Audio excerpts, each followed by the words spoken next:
राधे राधे गुरुजी। जब से हमारी मौसी जी ने हमको जोड़ा था, जब से हमारी मौसी जी ने हमको जोड़ा, जब से हमारी आपसे कथा सुनना स्टार्ट किया है, हमारे जीवन में बहुत भक्ति बढ़ी है और सुख शांति बढ़ी है। आपका बहुत बहुत धन्यवाद कि हमें आप जैसे गुरु मिले। गुरुजी मेरे 4 प्रश्न हैं। मन और बुद्धि में क्या अंतर है? मन संकल्प विकल्प करता है। ये 10 रुपए पड़े हैं, मन आंखों ने देखा, मन ने कहा उठा लो, फिर मन कहता है नहीं उठाएं, मन कहता उठा लो, नहीं उठाएं, उठाएं कि नहीं उठाएं, उठाएं कि नहीं उठाएं। ये उठाएं कि ना उठाएं, ये काम है मन का। फिर बुद्धि से मन पूछता है क्या करें, फाइनल डिसीजन। तो फाइनल डिसीजन बुद्धि देती है, क्यों उठाएंगे, किसी का होगा पड़ा है, हमें क्या करना। फिर बुद्धि यदि आपकी, अब इसके ऊपर आएगा विवेक। यदि आप विवेकशील हैं, विवेकशील मतलब शुद्ध बुद्धि, विवेकशील ना होना मीन्स अशुद्ध बुद्धि। तो यदि आप विवेकशील हैं, शुद्ध बुद्धि है, तो आप कह देंगे नहीं ये हमारा नहीं है, किसी का, हमें क्या करना। तो बुद्धि मन को कंट्रोल करेगी, नहीं उठाना, नहीं उठाएंगे। अब जिसकी बुद्धि बुरी है मीन्स सत्संग से नहीं जुड़ी, तो वो बुद्धि भी मन का साथ दे देगी, उठा लो।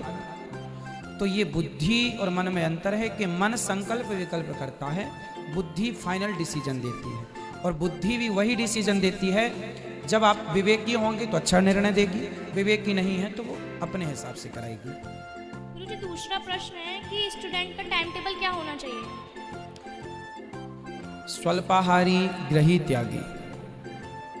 बच्चों को घर में कोई शादी है, परिवार में कोई मर गया, बच्चों को ना शादी से मतलब रखना है परिवार की, ना कोई मर गया, कोई जन्म लिया, ना उससे मतलब रखना। इसलिए हमारे यहाँ पहले के ज़माने में घर से दूर जंगलों में गुरुकुल हुआ करते थे, ताकि बच्चों को परिवार का कोई प्रभाव ना पड़े, कोई मरने का, कोई जीने का, उनकी पढ़ाई में दुख सुख ना व्यापे, ताकि उनकी पढ़ाई डिस्टर्ब ना हो।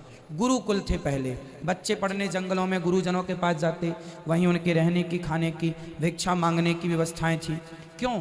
ताकि बच्चों को एक एक अन्न का दाना क्या होता है उसकी वैल्यू कितना मांगना पड़ता है तब आता है, तो वो आगे चल के एक दाने की कीमत करेगा। ये व्यवस्थाएं हमारी सनातन थी। साइंटिफिक कितना अच्छा परिणाम है इसका। जो बच्चे आज भी उस परंपरा को फॉलो करके पढ़ेंगे वो कितने आगे बढ़ेंगे। तो बच्चों का ये नियम है कि वो अपना समय से जागें, जल्दी जागो, जल्दी सो जाओ, रात को ज़्यादा नहीं, सुबह ज़्यादा। सुबह जल्दी जागो, जल्दी से ज़्यादा पढ़ो, और पढ़ के रट्टा मार ना पढ़ो, समझ समझ के। याद रखने के लिए हमें सवेरे शीर्षासन तो बच्चों को करनी चाहिए। शीर्षासन मीन्स सिर के बल खड़े होना, अंकुरित अनाज ज़्यादा, खान पान शुद्ध। खान पान शुद्ध तो आचार विचार भी शुद्ध होगा, है ना, बोल चाल भी शुद्ध होगा। खान पान अशुद्ध है तो आलस्य आएगा। आजकल के बच्चे पिज्जा बर्गर खाते हैं, 10 बजे तक सोते हैं, क्योंकि वो उनका दोष नहीं है, दोष उनके खान पान का है। हमारी नींद समय से खुलती है, क्यों खुलती है? खान पान संतुलित है। खान पान कुछ भी खाएंगे तो आलस्य बनेगा। इसलिए बच्चों को चाहिए खाने पर नियंत्रण, ज़्यादा नींद नहीं, ज़्यादा से ज़्यादा पढ़ाई और समझ समझ के पढ़ना है। ग्रही त्यागी, अल्पाहारी, स्वान निद्रा, कम सोइए, बहुत सारे लक्षण हैं। अच्छी बातों को चरितार्थ कैसे करें? चरितार्थ कैसे करें? जैसे आपने अभी तक किया है चरितार्थ। हमने साइकिल चलाने कैसे सीखी?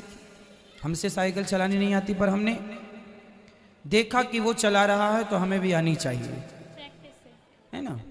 हमने डायरेक्ट नहीं सीख ली, धीरे धीरे हमने उसे चरितार्थ कर लिया। हमें नहीं आती थी, आ गई।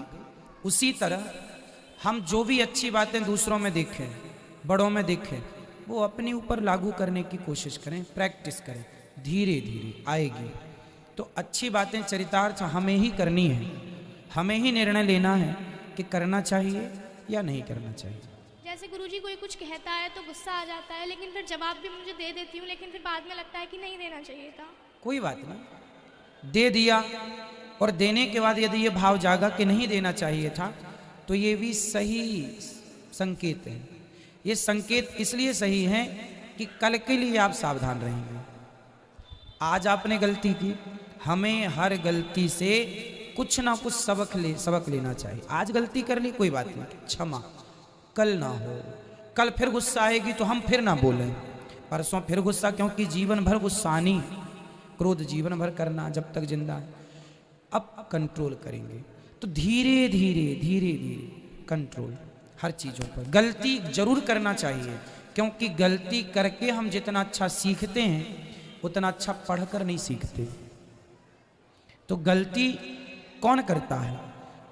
कौन सा बच्चा चलते चलते गिरता है? ये बताओ, आपसे सवाल, कौन सा बच्चा चलते चलते गिरता है? सब गिरते हैं। जो बच्चा चलने की कोशिश करता है, जो बच्चा चलने की कोशिश करेगा उसके गिरने की संभावना है। तो गिरने की संभावना ही बता रही है कि बच्चा चलेगा, तो असफलता ही बता रही है कि आप सफल होंगे। सफलता, असफल वही होते हैं ना जो सफलता की दौड़ में सम्मिलित होते हैं। गलतियां उन्हीं से होती हैं जो कुछ करना चाहते हैं, करने ही नहीं, कुछ हाथ पे हाथ रख के बैठे, उनसे क्या गलती होगी? इसलिए गलती अच्छी चीज़ है, करो, पर एक बार करो। मैंने अपने जीवन में गलतियां खूब की हैं, पर एक गलती सिर्फ एक बार, उस गलती को दोहराया नहीं, तो गलती राइट होती चली गई, सुधरती चली गई। हम सब गलती के पुतले हैं, बस दोहराया ना जाए।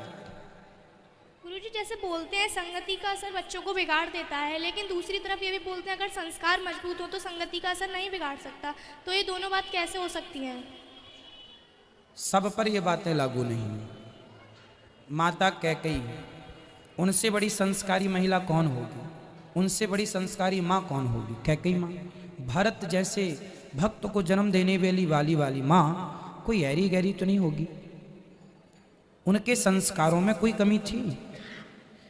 भगवान की, भरत जी भी भगवान है, भगवान की माँ है कैकेयी, कितनी पूज्य है, पर कुसंग पा लिया मंथरा का, बिगड़ गई। तो कई बार ऐसा होता है, और कई बार ऐसा भी होता है कि कितना भी कुसंग हो उसका प्रभाव हम पर नहीं पड़ता। अब जैसे हमारे आसपास जब हम अपने गांव में थे तो हमारे दोस्त लोग गांजा पीते थे, हमारे दोस्त लोग शराब पीते थे। गांजा